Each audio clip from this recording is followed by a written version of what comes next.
Hello, everyone. I am here in the background. I am just trying to make sure my chat is going like it's supposed to. It usually takes me a couple tries to get it actually working properly.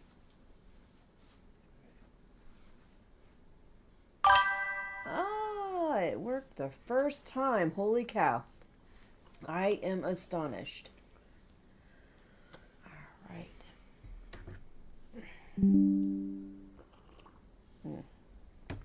I'm going to add one more thing to the chat.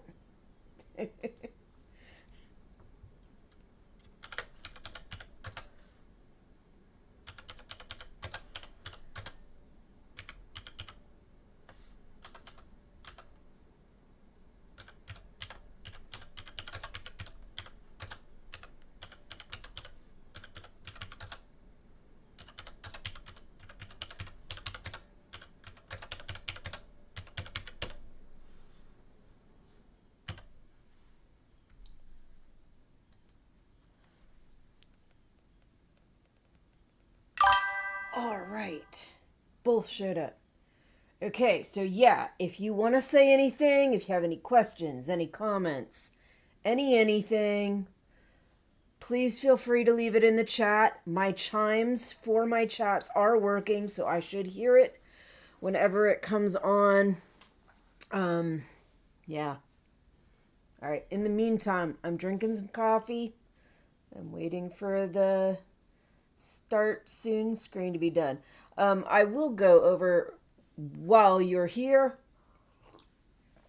Hopefully I'm speaking loud enough. I know on the starting screen I usually have music going in the background. But I'll go over the schedule. Sundays and Tuesdays, we're doing the Testaments live reads from the book by Margaret Atwood. I have missed a couple of those because of family problems. So, and yeah, I'll maybe bring that up later. But anyway, so Tokyo Ghoul I have the dates left on that blank because there are going to be at least 2 episodes that are not going to be published because unfortunately I had to make an emergency trip to Washington State and I was not planning on that and I did not have time to work on anything while I was there. So there will be 2 missing episodes of Tokyo Ghoul in the next 2 weeks, this week and next week. After that, I should get right back to it and be on time. House of the Dragon, this one is very late. I am sorry. But next week's and the week after should be on Tuesday. Live stream like this, but it's going to be slightly different format.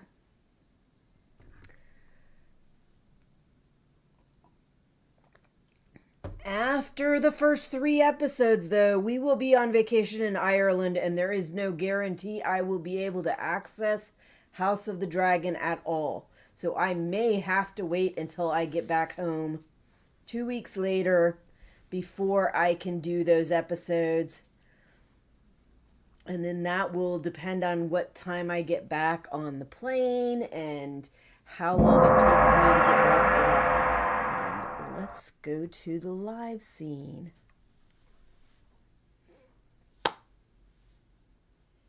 Hello, everyone. This is Venus Brown. I am going to be doing a live stream breakdown of House of the Dragon along with a little bit of discussion.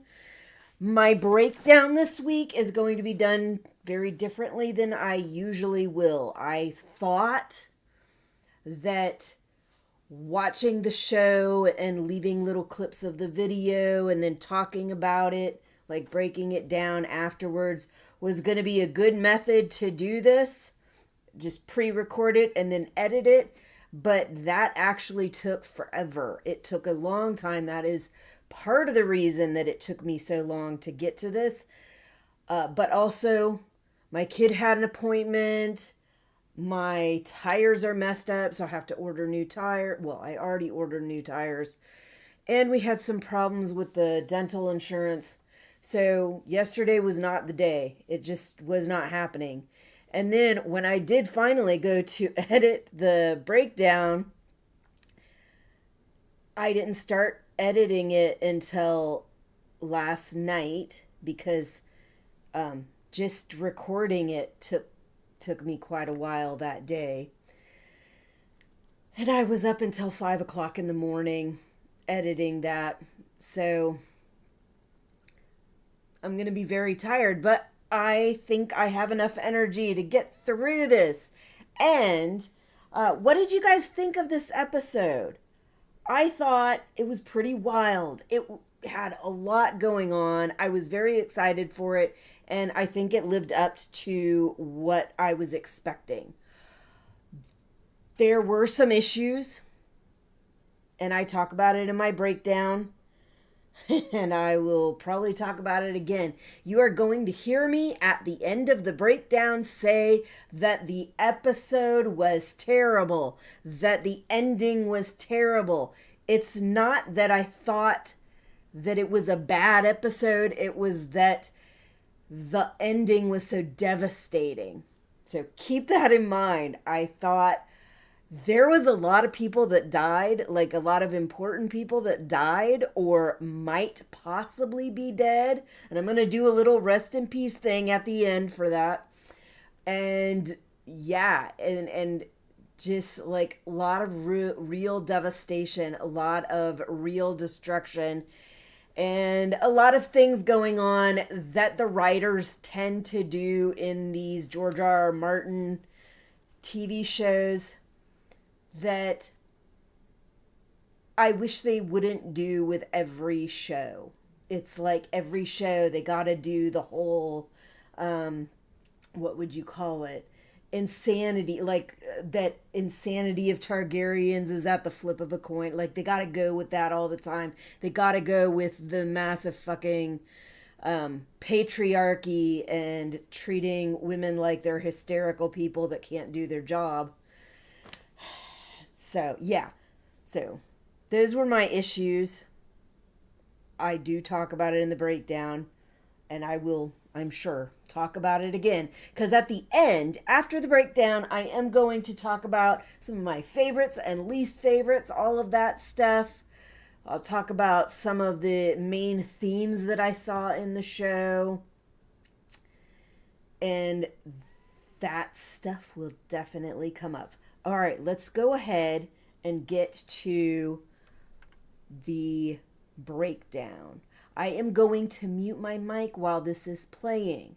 So if you want to say anything, if you have any questions, any comments, please leave them in the chats. I don't get a lot of chats, but when I do appreciate it. I really do. And like I said, I have my speaker on, my chimes are working. So as soon as there is a chat that comes on, I should hear it as long as my speaker stays on.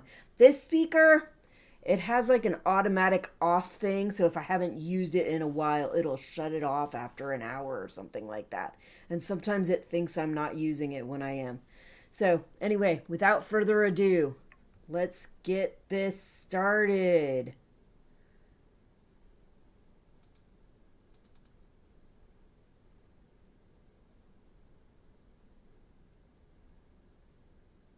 Oh, I don't hear it. Did that intro sound a little different? I thought the drums sounded a little more drummy. I don't know. I might have just been imagining. Oh my goodness. I didn't hear anything.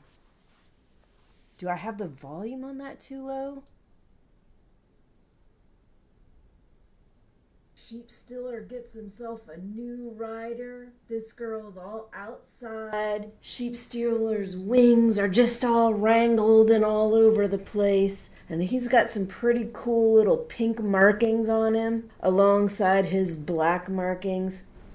This is going to be a wild ride, but she's got a rider now. Now we get to see how things actually go after the ride is all over.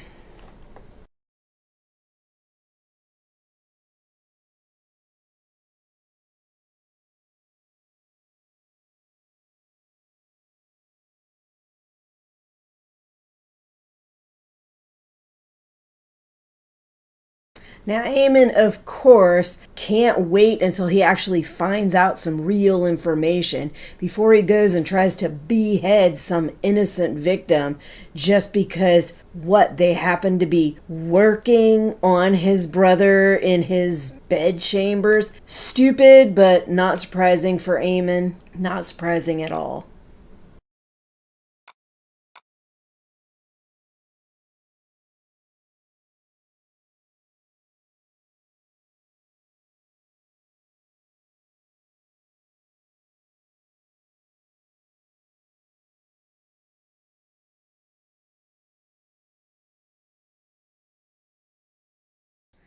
Okay, I'm just gonna say this. Now, of course, Aegon is in a lot of pain, but that's not gonna stop him from getting caught by some of Rhaenyra's troops, and then Larys stepping in and calling him out once Aegon is unwilling to bow to Rhaenyra and swear allegiance to her. So, yeah, that was fun, but I guess Larys thinking on his feet actually worked to their advantage, at least in some way. Alright, I really apologize for this. When I edited this, I had the volume turned down, but I didn't have it completely muted. It is acting as if it's not playing the show track at all. Ugh. I feel almost like I should go back and Rhaenyra, of course, is not listening to counsel. Alicent cannot be trusted, at least that's what Jace says, and that's what most of the people seem to think, but she objects. Hey, this woman took all this risk getting to me in private without a lot of freaking security or anything. I don't think she would be lying about this, but it is risky, and even if Alicent is telling the truth, she doesn't have a whole lot of control over things. And as we're getting ready to see, things are not going to go as planned, as often is the case. I also was muting the wrong thing. I guess it's okay because I don't want them removing my live stream for copyrighted material. And I don't think it's enough that they would, but it's possible. It's just what Alicent discovers is that, of course, her best laid plans are of no avail because everything's gone to shit. Everything is going differently than she expected. With a missing king and her not listening second son, I don't know. What's she gonna do? I guess we'll find out in a little while. But yeah, I did not know it was going to be like this. It should not be no volume on the show. It should have been quiet. Now the Lord of the Riverlands, Lord Tully, reports to Daemon that, of course, lots of the Lannisters and other lords have been broken, defeated, broken up, have fled, and are likely regrouping somewhere else. While Daemon says we gotta keep on going and just track these people down till they're all fucking gone and defeated. Can't have people regrouping and trying to come back and do their own thing.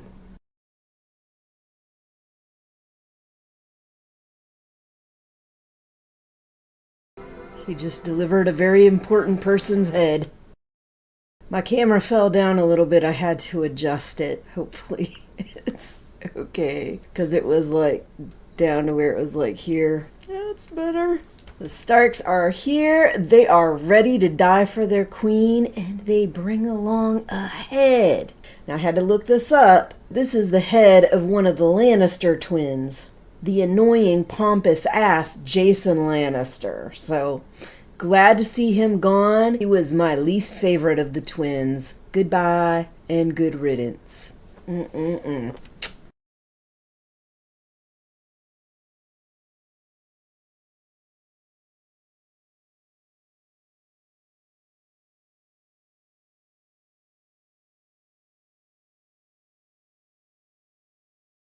Now, Gawain tries to tell Cole about this girl that's been ravaged and how he needs to fucking do his job. Be the commander that he's supposed to be. Set a fucking example. Speak to his troops and get them in line. But Cole instead is spewing all his doom and gloom. All of us are going to become beasts. Why even bother with any of this morality shit? Like, I am so fucking sick of Crispin Cole. Let's make him truly Crispy Cole and get rid of this guy. It is time for him to go.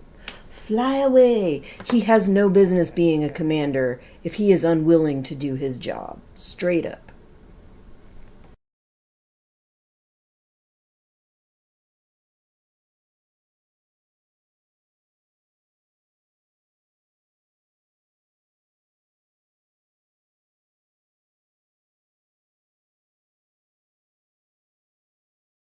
Okay, so the dragon seeds are stewing in their bad mood from having to wait around. They're telling their stories, bored out of their mind, waiting for something to happen that isn't happening. They're getting very restless and upset, and you've got Ulf thinking that he's going to get a castle out of this knighting and upset that he's not getting a castle. Like, he thinks he should get a castle. But that's not the way knighting works. I mean, granted, I think he is short-sighted in his idea. I think really it will get him a ton of respect, finances, glory. It will get him all kinds of things.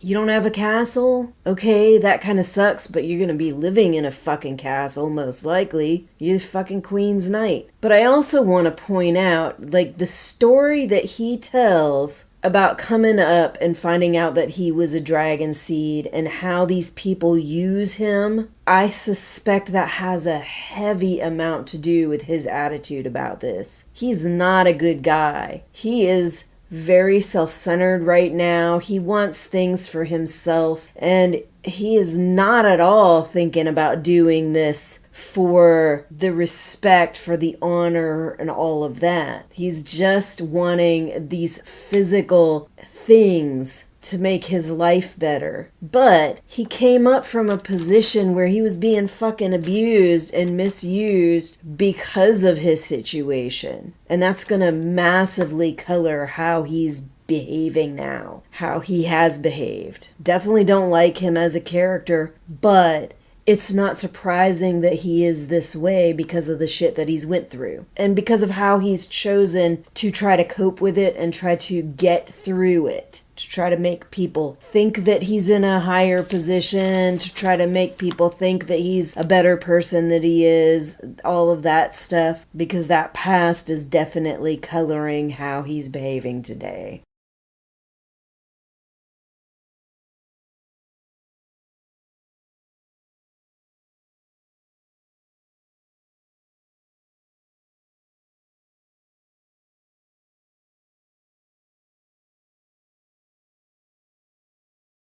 Allison, listen to your daughter. I know she's going to go ahead and go along with this plan that she has right now, that she's concocted to try to find some way to still be able to somewhat follow her plan she has for Rhaenyra, but she really needs to listen to her daughter also. And I think she's going to, but she's also trying to, like, mitigate the circumstances that are going on right now. The fact that nothing is going as planned is something that she's really trying to, like, okay, I gotta find a way to get my son to fucking leave like he was supposed to, head the direction that I told Rhaenyra he'd be going, and I gotta stop these troops from coming that my son has sent to just completely wrangle the whole thing. So, we shall see, we shall see.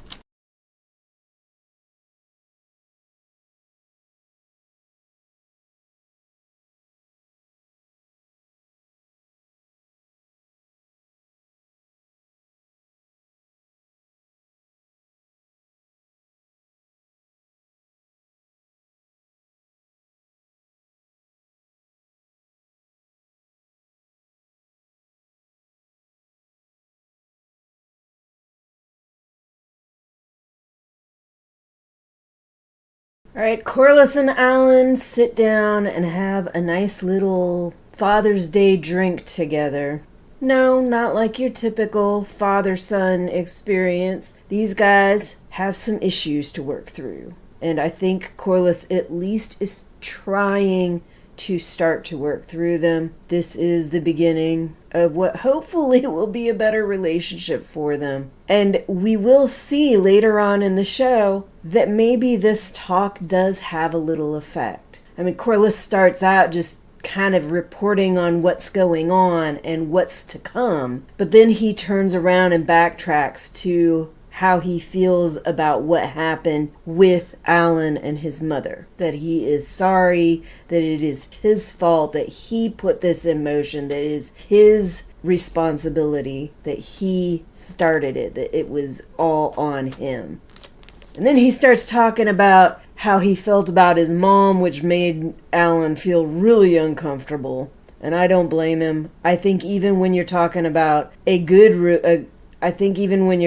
good solid relationship where the mother and father have always been good together and the kids are in a good, healthy relationship, even then that kind of talk is awkward. But being in the situation that Alan has been in his whole life, with this dad being primarily missing, never given him a name, never really having the respect that should have been shown him, and being treated the way that bastards are treated. Like, a lot of what he's saying is not just uncomfortable, some of it rings hollow. He's like, I'm sorry that I did this, I should have done better. And he's like, at least I tried to make sure that you had a life for yourself. And he's like, yeah, but you didn't give me a freaking name. I'm this bastard boy with no respect that had to fucking bust his ass to work his way up in this world. So that sucks, but like I said, at least it's a start. It's something for him to cling on to, and we'll see later that maybe it did have an effect. I mean, I don't know. The guy might have even felt that way before having this talk. They have been working together. I'm sure that's going to kind of like build a certain amount of respect for Corliss as he's working for him, but I think the talk probably did have something to do with it.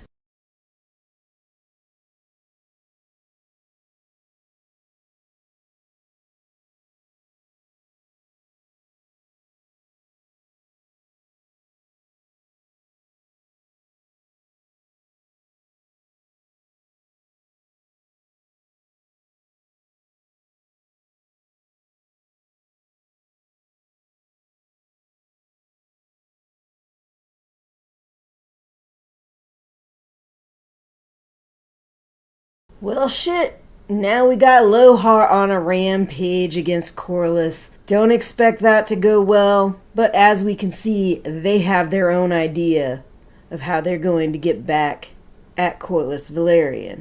That maybe this treaty that they made with the Greens and the Lannisters isn't so solid as Tylan thought it was. Out for vengeance against Corliss. Yeah, this is gonna be fun. Not in a good way, at least not for anybody in this battle.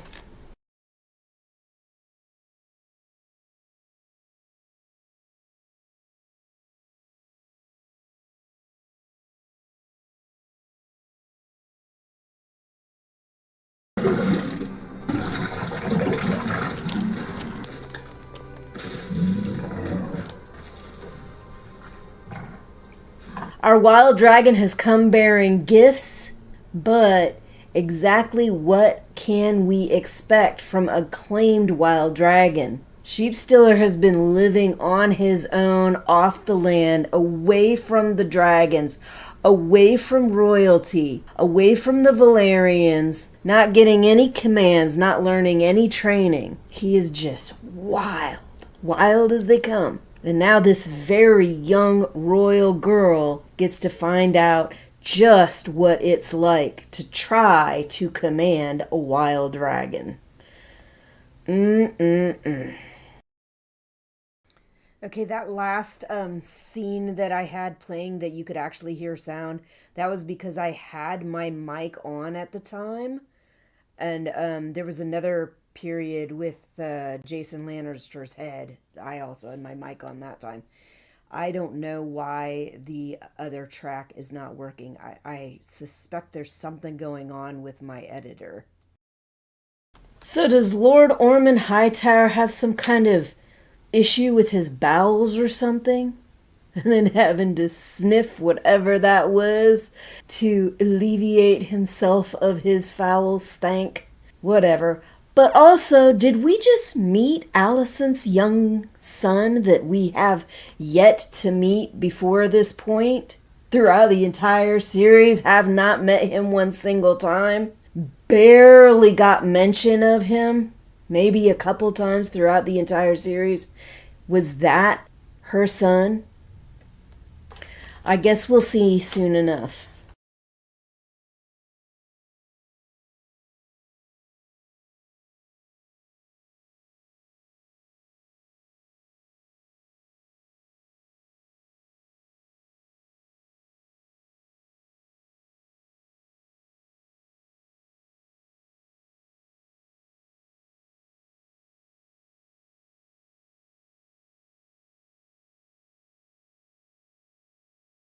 What? What? Oh my god. This girl, she is so often in these fucking awful sexual situations, and that look that she gave, like, oh my god, she wasn't even expecting that from her son. But we've seen that Eamon's got some mommy issues, and he has been acting them out on all these prostitutes that he's been with. So I'm not entirely surprised as to what happened. I just think it does suck that she keeps finding herself in these situations and feels that her position is a way that requires her to allow it to happen, to let grin and bear it, deal with it in order for her to get what she's looking for. It's certainly manipulation on both their parts, on all their parts, when Laris was doing it also. But it sucks. It sucks ass. And I think it is partially a coping mechanism of the fucking trauma that she has been through. And yeah, I harp on about trauma, but like, look at what she's doing. This isn't just her son. She has had several times where she's been in these awkward fucking positions, some of which were pushed on her by her father, and had to find a fucking way to live through it, deal with it, push things to get what her father wanted, get things how she wants it, to try to make sure that the people that she's manipulating are somewhat getting what they want. It's disgusting. It sucks. And I honestly feel very sorry for her in that respect, at least. Very sorry for her. But with all that said, will Alicent actually convince her son to do her bidding, to do what she's asking him to do? And will it play out the way that she wants it to, the way that she had planned for it? I doubt that it's going to play out exactly how she planned, but at least she seems to be a little bit more in line with the plan she had originally laid. It's just, things are so fucked up right now. I don't know that it's going to do a lot of good, but we'll see.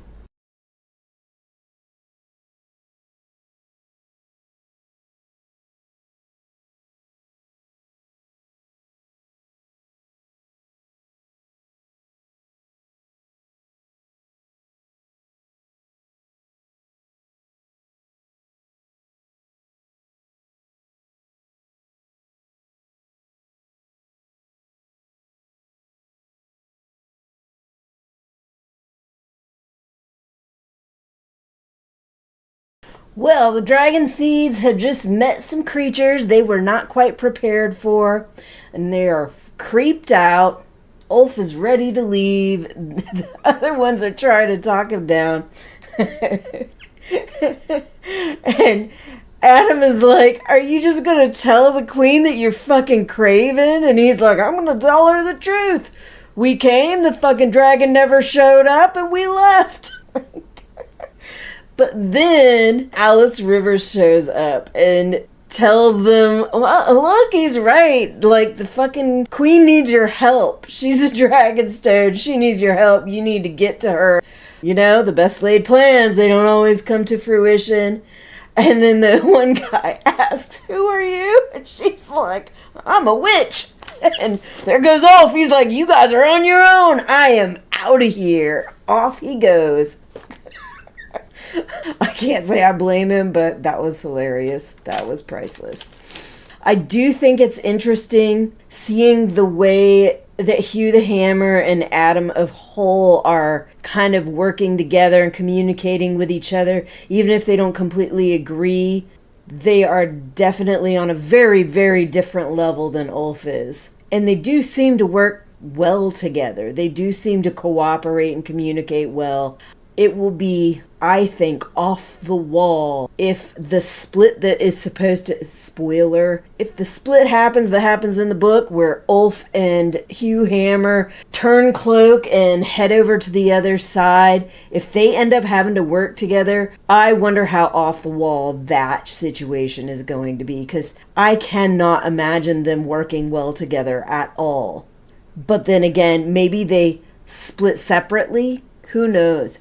Maybe they split together, but for very different reasons. I just can't imagine them working together like that without the other one. Like, maybe it's one of those situations where they're like almost opposites and they help to balance each other out, but I don't imagine it's going to go well.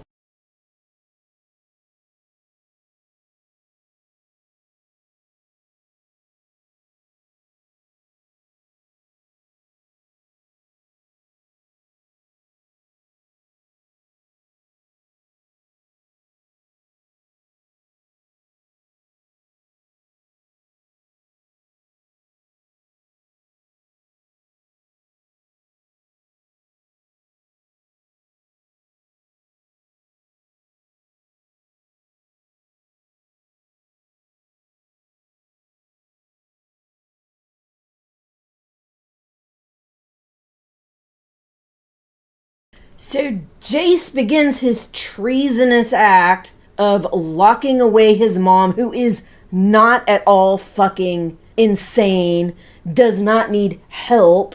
She isn't even anymore talking about going straight to King's Landing to take over the castle. Now she's talking about dealing with the battle that is actually in play. And he's like, nope, I'm going to commit treason. I'm going to lock you away. I'm going to make your Kingsguard lock you away. I'm going to fucking take off with Bela, so implicate her also. So now I've got at least 3 people implicated on my treason, which could get all 3 of us fucking killed, so that I can go into battle and get myself killed. This is the story that he's bringing about for himself. Because why? Because he's a young fucking headstrong kid that wants to fight, wants his mommy to listen to him, and instead of following the law and doing the right thing, he's like, let's just commit treason and see what happens. Let's go into battle unprepared, in a battle that we don't understand, that is chaotic and insane, and see how quickly that goes fucking downhill. I'll tell you what, this kid is just something else. And of course, this is going to start Rhaenyra down that path that the showrunners so badly want to portray. Yes, it's in the book, but it's in the book as something that we don't really know if this is the real story. We don't really know if this is actually how it went. We know that this is how these narrators have depicted her descent into madness. But we don't actually know if it's true. We don't actually know the details of the situation. But these showrunners, they seem very intent on continuing with this idea that the Targaryens, with a flip of a coin, you might find out whether they're fucking sane or insane. And because it's a woman, of course, she's going crazy and she's getting hysterical and she can't possibly deal with the horrible tragedy of war and ruling a kingdom. It really bugs me that they continue to follow this fucking storyline when they could have gone a different direction. And they continue with this Targaryen madness bullshit and this women can't fucking rule the country. So fucking irritating. And in the meantime, look what the men do. The men are no better.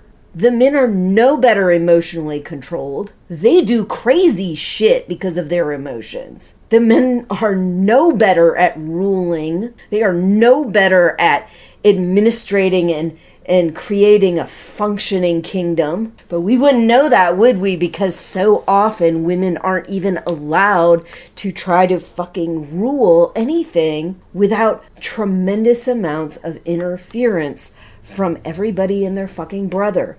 And sometimes their mother and aunts and sisters. Like, everybody wants to fucking interfere with a woman's ability to fucking rule anything. Yet they want to give men all the fucking chances in the goddamn world to continue to fuck shit up. Okay, I'm done with my ranting about this shit, at least for now. But you can count on me probably starting up again before this whole venture is over.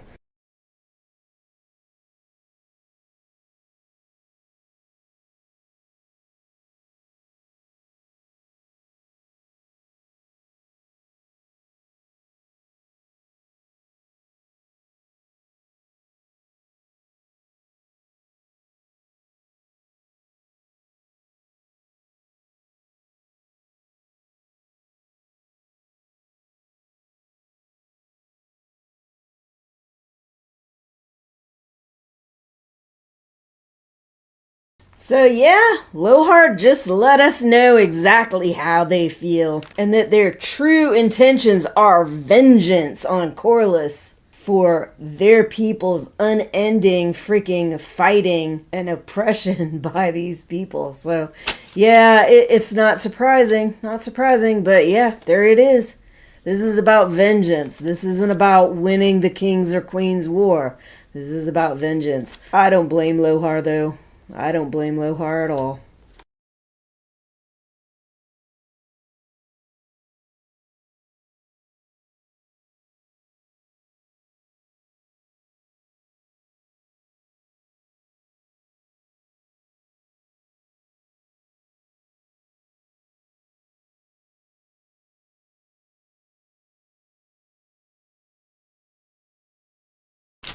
And there they go, the direction the showrunners want him to go. Showing Rhaenyra as some fanatical, paranoid, hysterical, crazy woman. Can't be trusted to rule the kingdom because she's just gonna go batshit crazy because the women are too emotional.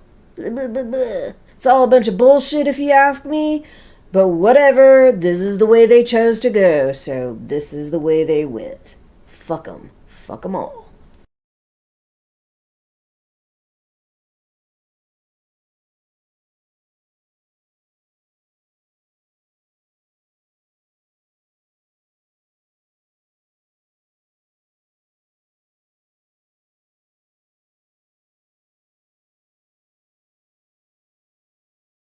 Now, while the Dragon Riders seem to be handling everything quite well, helping each other out, getting each other out of these jams, there is an unexpected variable about to show up. It's gonna put a total fucking monkey wrench in the whole damn thing.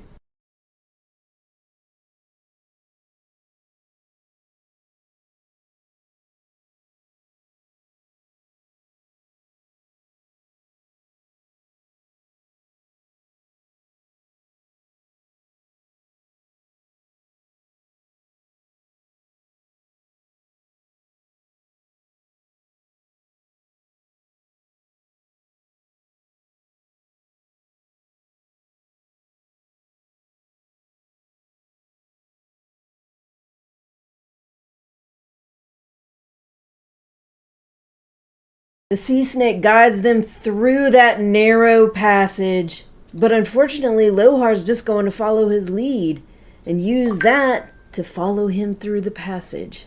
So great work, Sea Snake! You doing awesome. Unfortunately, that is going to lead to your opponents actually drawing you out, actually catching up to you.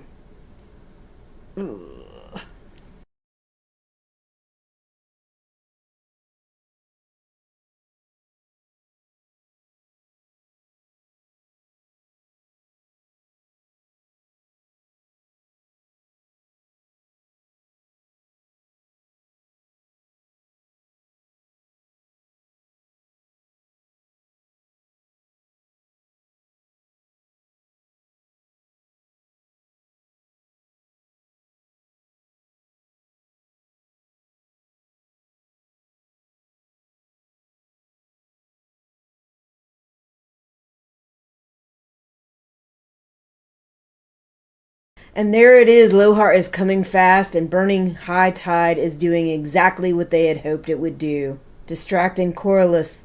Alan is catching and pulling the slack, and taking care of it, but it's not going to be enough.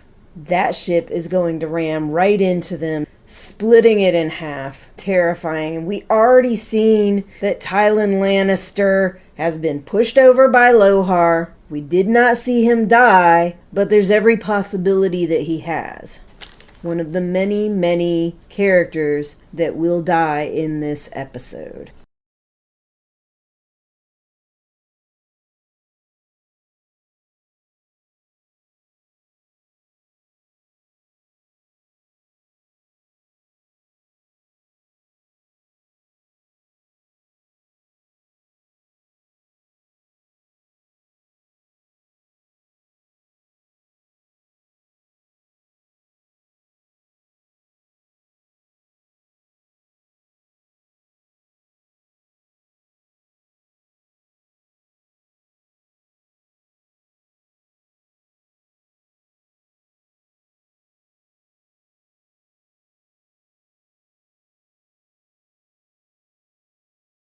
When Alan screamed father, that really hit me. My father died recently, and it was just a completely different feeling hearing it so soon after my father died. Really kind of fucked me up. And I think it actually made me more vested in the whole scenario.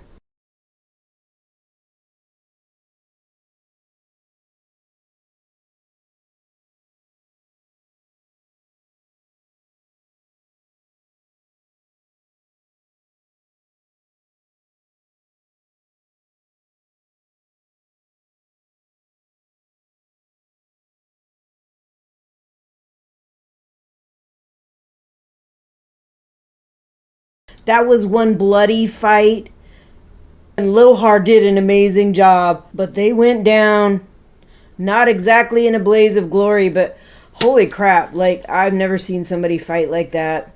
That was amazing. I am glad they took Lohar down. But like I said earlier, I don't blame them at all for what they did, for their insistence on pursuing vengeance. And damn, they can fight. Damn, they can fight.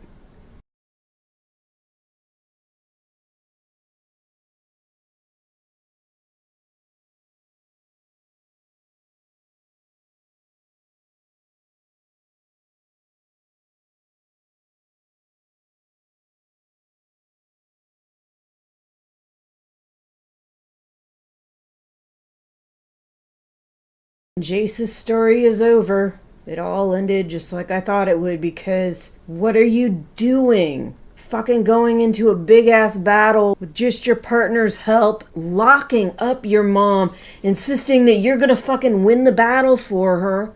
You are young and naive and unprepared. You did some fucking awesome flying. And who knows, maybe if Rhaena hadn't showed up with her fucking wild dragon, things might have gone a little bit better, but the foreshadowing was right there. Him getting all excited and thinking that he was going to win the war for his mom, locking his mom up like that. It was right there. Could see it as clear as day. This kid wasn't going to walk away alive from this battle. And Sheep Stealer was unpredictable as hell, caused a lot of fucking monkey wrenches, and is the main reason that Vermax and Jace were down that far and got that close that they got caught by the fucking javelins again. But when it was all said and done, it is the Triarchy that really got him, that pulled that dragon all the way down. And Moondancer couldn't get low enough to freaking cut him loose again. So there was no cutting him loose. I did have some hope when he went and unhooked himself and started swimming up, but nah, the Triarchies were right there, ready to shoot him out of the water. And what else would he have done? I mean, he could have tried to swim under the water and evade them, but it's unlikely that would have worked, that would have helped. I mean, that might go along with story spoiler. The reality that in the book, I think they said that he wasn't found, that he was lost to the waters or something like that. But I might be wrong. But that's what I was thinking. Either way, there really was not much of a chance once he was down there like that in the middle of the water without something to get him away quickly. Really, really sucks.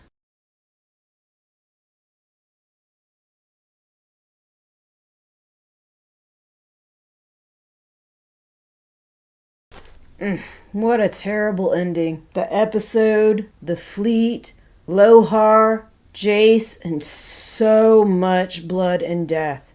Terrible ending. Great episode. Terrible ending. Whoops. Wrong one. Alright, so yeah. Terrible ending, but not as in the show was bad or the episode was bad, but just like the devastation was so terrible. Have my notebook on the wrong side. So, yeah, there were some major themes that I thought were very much covered, themes, tropes, that kind of thing, covered in the episode.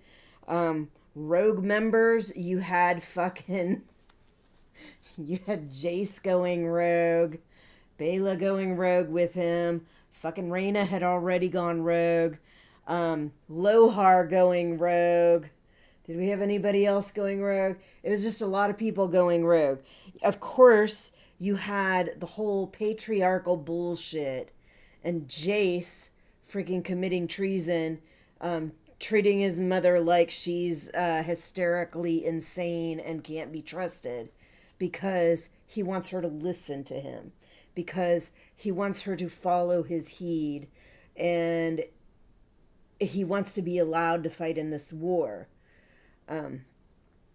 So, yeah, that was definitely a major theme. Top that off, all the people going along with it or not doing anything to stop it. There was, other than her shredding that dress, there was nothing indicating that she was too insane or too unstable to rule or to be let out of her bedchambers. That was ridiculous. But there are so many times that females in leadership positions are treated like this. And and yes, I will say it. Men so often in the leadership positions get away with so much worse without people fucking second guessing them, without them, like, somebody might call them out, but nobody does anything about it. Yet these women, they can't just be themselves. They cannot make their own decisions. They cannot lead a country, a company, a whatever, without somebody like trying to fucking step in, interfere, and second guess them every fucking step of the way. And that was definitely on full display. And it really bothers me that it was Jace. Jace should know from the talks that he's had with his mom just how frustrating this kind of thing has been for her. She has been very clear that the people on her fucking council and shit like that treating her that way, people locking her up, people not letting her make her own decisions, has really, really upset her. He knows that. And he goes and does that anyway. He just fucking utilizes this excuse to fucking commit treason. And it is treason. And also, so he could go and fucking get himself killed in a battle that he should not have gone in unprepared. And he was definitely unprepared. What else? Youth making big mistakes. So, yeah, it was all the same family circle.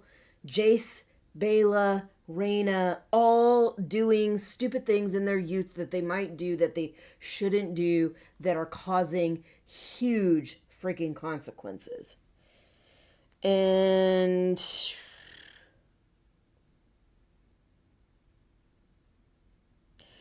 overestimating and underestimating people.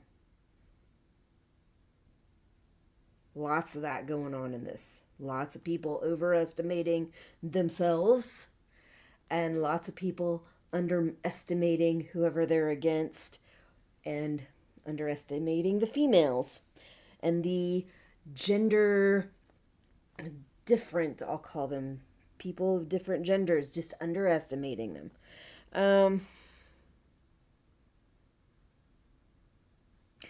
And of course, the real freaking message of this episode: war is freaking bloody and dangerous, chaotic and complicating.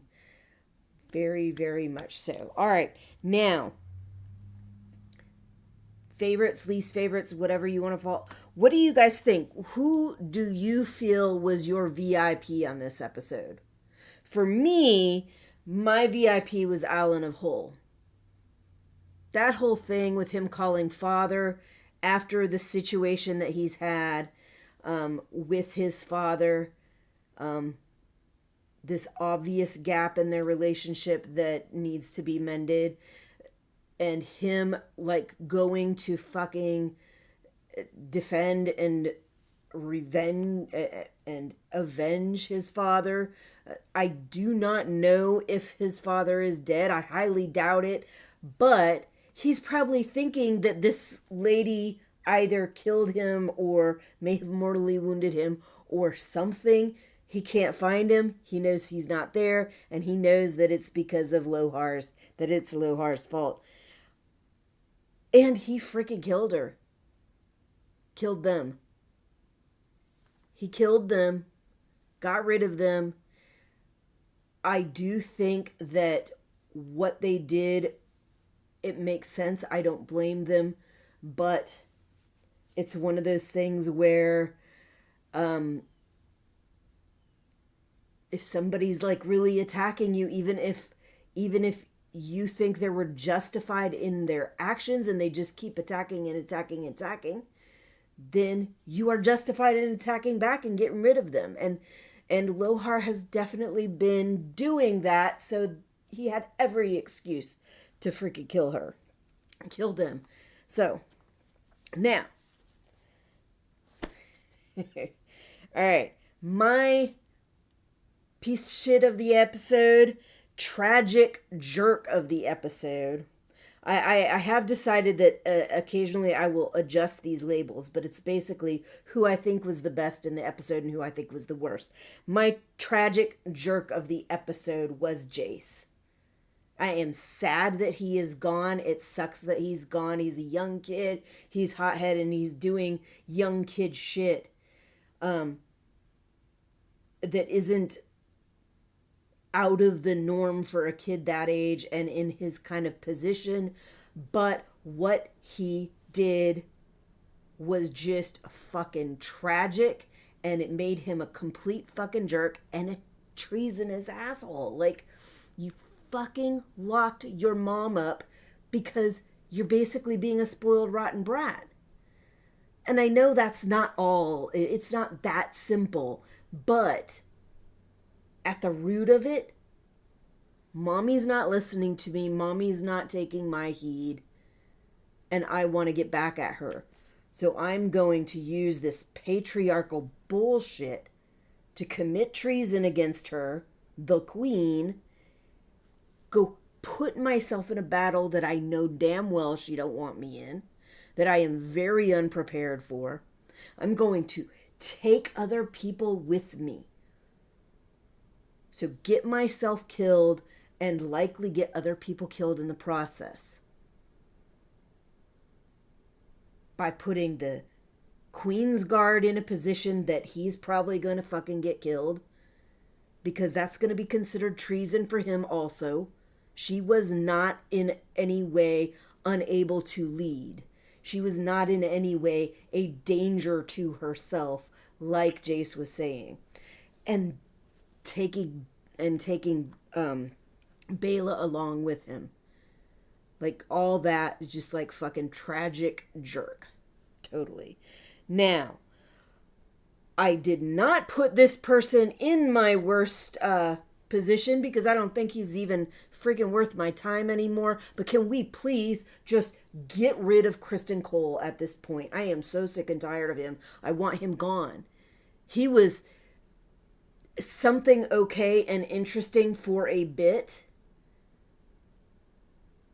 But after all the crap he's done and his complete lack of fucking morals and ethics and his freaking veering to this doom and gloom and the ethics that I acted like I have, I'm not even going to pretend to have any of that anymore. I'm just going to fucking not do my damn job. I'm in a position to command people, not do my job and act like a freaking gloomy little teenage brat.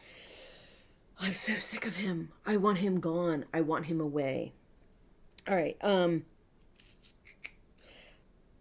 Best scene to me was the ramming of the boats. How hard and fast that boat came at, and what did they call it? The bitch fist.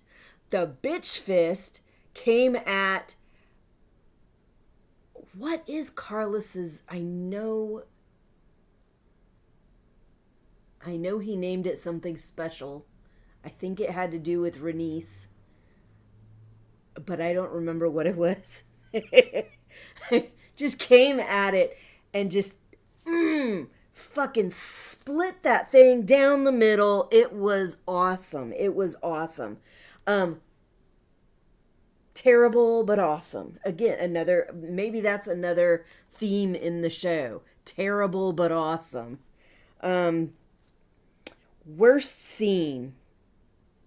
And I know I'm going back to the same stuff that I've been complaining about the whole freaking episode.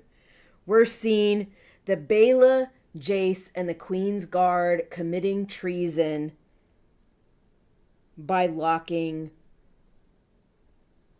Rhaenyra up so that the showrunners can have their little fun with showing Rhaenyra making her fucking descent into madness. To me, that was completely unnecessary. There is so much stuff going on and that is going to happen to her that it would be natural for her to descend into madness, frankly. And they could have easily used that. And they decided, no, that wasn't soon enough and that wasn't good enough. They got to add another thing in there to start the descent into madness storyline going hard and heavy even faster. That pissed me off. The episode was very good, but that storyline, because it has been repeated in House of the Dragon, in Game of Thrones, throughout the stories, it's just pissing me off, and it is so freaking old. I know George R.R. Martin likes to show these complexities and likes to show that sometimes this stuff isn't real. Sometimes it is a different person's perspective on it. Sometimes they weren't even a part of the events that happen and they're just trying to second guess what happened. But that's the thing, is that the book that this show roots from was intentionally made from three narrators' perspectives who are not dependable, who we do not know if what they are saying is actually the events on the ground that actually happen. And there's several spots in the book where they talk about that very fact, that we do not actually know. That each person has their own perspective. It colors the way they see things, and many of them weren't even there. They were not there. There's plenty of hearsay. And because you are living in such a patriarchal society with a woman queen that has been usurped, you're going to have like even more extreme freaking ideas about what is actually going on with this woman when you don't really know. So yeah, I'm tired of it. I know it happens. I get that, but I'm tired of it, of seeing it over and over and over again. And especially from her kid. Okay, is that it? I think that might be it. Oh yeah, I did say that I give the show, the episode, an A minus. It was very impactful. There, it was compact. There was a lot of stuff going on. There were many, many things going on. And even though sometimes battle scenes really, um, like they start to bore me, like I only need a little bit of battle scenes usually, and then I'm fine, and then we can go on to something else. And if the battling keeps going on, I will often find myself kind of zoning out and not paying attention to it anymore. But it was interesting enough and engaging enough that even though there was so much fighting and so much battle, I was still paying attention. I was still noticing the stuff going on, and I was still in awe, and I was not zoning off. So yeah, so I think they did a really good job. I'm just so sick of these fucking storylines about hysterical women and patriarchy treating them like crap. And this whole fucking, ooh, if you flip a coin, you'll figure out whether a freaking Targaryen is insane or not. When really, are the Targaryens any more insane than any other group? If you put any of the other families in Westeros into this position and indicate which ones seem like they might have gone fucking, they might have had a family member that goes crazy at some point in time, are they really going to be that much different? Is their level of insanity going to be lower than the Targaryens? I don't think so. I don't think so. There's some fucking crazy ass people in Westeros. Anyway,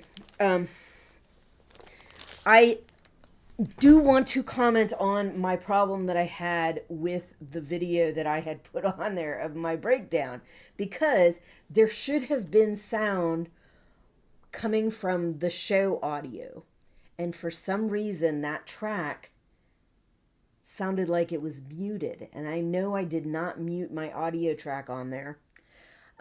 I did notice there was a recent update. I used DaVinci Resolve. There was a recent update to DaVinci Resolve, and every time I have tried to start a new project or put stuff into my projects that I hadn't put video in yet, the video, when I put it into the scene, will only show one track. Whereas if I put them into the older ones that already had video in there, it will show up with multiple tracks. I'm wondering if that has something to do with it. Because if it's only showing the first track and none of the others, then the video track that I had for the TV show wouldn't play. But it was definitely showing on there. It just was not playing on the video that I saved. So I am going to definitely have to check on that. And I should have double checked it before I used it, but I have been very tired. Like I said, I was up till 5 a.m. working on that video. I will not be doing it that way. Next week, what I will do is I will have a breakdown, and I will probably put just like a picture every now and then, an image every now and then, to kind of indicate what I'm talking about. But I'm not going to have whole scenes or anything like that. So it'll be my breakdown and not a bunch of footage, not a bunch of video. Let me go to my ending soon screen so I could go over the schedule, because it is, I am still doing the Sunday, Tuesday Testament live reads. I have skipped a couple of the Sundays, I believe, from being on vacation and not having time. And then last time, because my father died and I was too entrenched in doing all the stuff trying to get his files and bills and taxes and claims and all of that straight before I left. So I didn't have time. I didn't have time. I did the Tuesday ones and I did not do the Sunday ones. And why Sunday? That just happened to be the day that it came on that I was not prepared to do that stuff. And I probably didn't have the heart to do that stuff. So that's that. Also, the reason that I do not have a date for the Tokyo Ghoul Part 2 reactions is because during that period of time, I did not have time to work on those episodes. I am behind. So I am going to miss 2 weeks of Tokyo Ghoul because I was not able to work on those. That will be this week and next week. So this week and next week, no Tokyo Ghoul Part 2 episodes. After that, I should go back to regular reaction episodes for those. This TV show, the live stream breakdowns for House of the Dragon Season 3, I am going to try to do them every Tuesday. But keep in mind that if I do not watch them in time, because I definitely don't watch them the night they come out, but if I don't watch them early enough, I may have to do them on Wednesday instead of Tuesday. And when I am in Ireland in July, there are going to be 2 or 3 weeks that I will be out and I may not be able to access House of the Dragon. So you may have to wait until I am back home before I can even do those episodes. So just keep that in mind. Right now, I have things scheduled to air on Tuesdays, possibly Wednesdays if I get around to watching them too late. But while I'm in Ireland, I might not be able to access House of the Dragon at all. And if I can't, then that will wait until I come back from vacation. So just keep that in mind. And that, I think, is all I've got for you. I will see you when I see you. Bye.